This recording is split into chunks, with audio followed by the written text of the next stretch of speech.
श्री स्वामी समर्थ. दुर्वा प्रिय गणपती.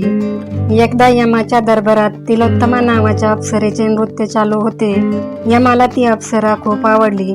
तेव्हा नृत्य चालू असताना यमाने मध्येच तिचे नृत्य थांबवले आणि यम तिला म्हणाला, हे तिलोत्तमे, तू मला खूप आवडलीस, पण म्हणून आपण माझे नृत्य थांबवून सगळ्या दरबाराच्या रंगाचा बेरंग कशाला करायचा?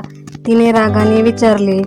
यम पुढे काही बोलणार तोच त्या अप्सरेच्या क्रोधातून एक राक्षस निर्माण झाला. त्या राक्षसाच्या डोळ्यातून अग्नीच्या ज्वाळा भडकत होत्या.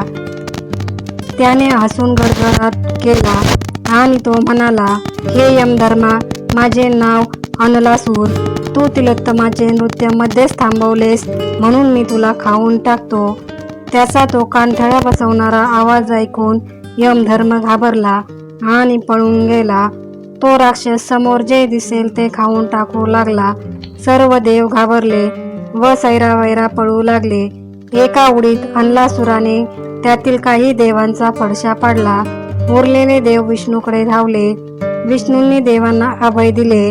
तोच राक्षस विष्णू पुढे दन दन पावले टाकत येऊन उभा राहिला. विष्णू देखील घाबरले आणि त्यांना काय करावे ते सुचेना, म्हणून त्यांनी गणपतीचे मनात स्मरण केले. गणपती बालकाच्या रूपाने विष्णू पुढे प्रकट झाले आणि विचारू लागले, हे विष्णू, तुम्ही माझे का स्मरण केले? पण विष्णूंनी काही सांगायच्या आतच त्या राक्षसाने आणखी काही देवांना आपल्या पंजात पकडले. त्यातील बरेच देव आणि ऋषीमुनी सैरावैरा पळू लागले. काही जण त्याच्या डोळ्यातून निघणाऱ्या ज्वाळात होरपळून निघाले, पण गजानन मात्र जागचा हलला नाही. तेव्हा अनलासुराने आपला मोर्चा गजाननाकडे वळवला. तो गजाननावर चालून गेला. त्याने गजाननाला गिळण्यासाठी आपल्या पंजाने उचलले आणि तो गणपतीला आपल्या तोंडात टाकू लागला. सर्व देवांनी हाहाकार केला. तोच एक आश्चर्य घडले. अनलासुराच्या हातातील त्या बाल गजाननाने एकदम प्रचंड रूप धारण केले. ते रूप फारच विराट होते. त्याचे डोके आभाळाला भिडले होते, पाय पातळात रुतले होते. एका क्षणात त्याने अनलासुराला सोंडेत पकडले आणि त्याला संबंधच्या संबंध गिळून टाकले.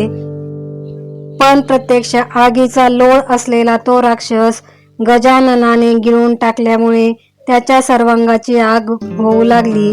इंद्राने गजाननाच्या डोक्यावर अमृत शिंपडले, पण गजाननाच्या अंगाची होणारी आग काही थंड होईना. विष्णूंनी आपले कमळ गणपतीस दिले. वरुणाने पावसाची मुसळधार वृष्टी गजाननावर केली, पण गजाननाच्या अंगाची लाही लाही होत होती.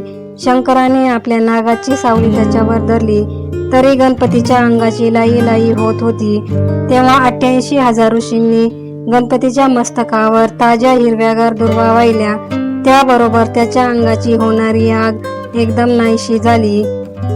तेव्हा गणपती म्हणाला, माझ्या अंगाची आग या दुर्वांनी नाहीशी झाली, म्हणून आजपासून मला दुर्वा अर्पण करणाऱ्या व्यक्तीची सर्व पापे नष्ट होतील.